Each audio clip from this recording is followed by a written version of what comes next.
ಸಾವು ಬಂದ ದಾರಿಯ ಮರೆತು ಸಾಗುವ ಅಂತಿಮ ಪಯಣ. ಬಾಳ ಪುಸ್ತಕದ ಕೊನೆಯ ಪುಟದ ಮೌನದ ಬರಹ. ಹುಟ್ಟಿದ ಪ್ರತಿ ಜೀವಿಯೂ ತಲುಪಲೇಬೇಕಾದ ಅಂತಿಮ ತಾಣ.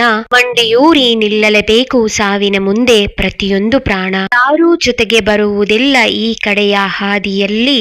ಒಳ್ಳೆಯ ನಡತೆಯ ನೆನಪು ಮಾತ್ರ ಉಳಿಯುವುದು ಜನರ ಮನದಲ್ಲಿ. ನೋವು ನಲಿವುಗಳ ಸಂಕೋಲೆಯಿಂದ ಸಿಗುವ ಶಾಶ್ವತ ಮುಕ್ತಿ.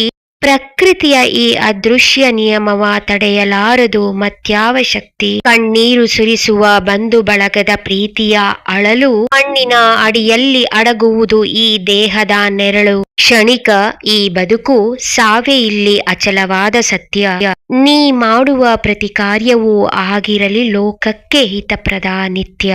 ಜನನವೆಂಬುದು ಒಂದು ಸೋಜಿಗವಾದರೆ ಸಾವು ಒಂದು ವಿಶ್ರಾಂತಿ. ಬಾಳ ದಣಿವಾರಿಸಿಕೊಳ್ಳಲು ಸಿಗುವ ಒಂದು ಅದ್ಭುತ ಶಾಂತಿ.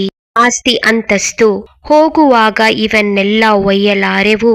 ಬಿಟ್ಟು ಹೋಗೋಣ ಪ್ರೀತಿಯನ್ನ, ಇಲ್ಲದಿರೆ ಮುಕ್ತಿ ಪಡೆಯಲಾರೆವು. ನಿಮಗೆ ಈ ಕವನಗಳು ಇಷ್ಟವಾದಲ್ಲಿ ದಯವಿಟ್ಟು ಸಬ್ಸ್ಕ್ರೈಬ್ ಮಾಡ್ಕೊಳ್ಳಿ, ಲೈಕ್, ಶೇರ್ ಮತ್ತು ಕಮೆಂಟ್ ಮಾಡಿ. ಧನ್ಯವಾದಗಳು.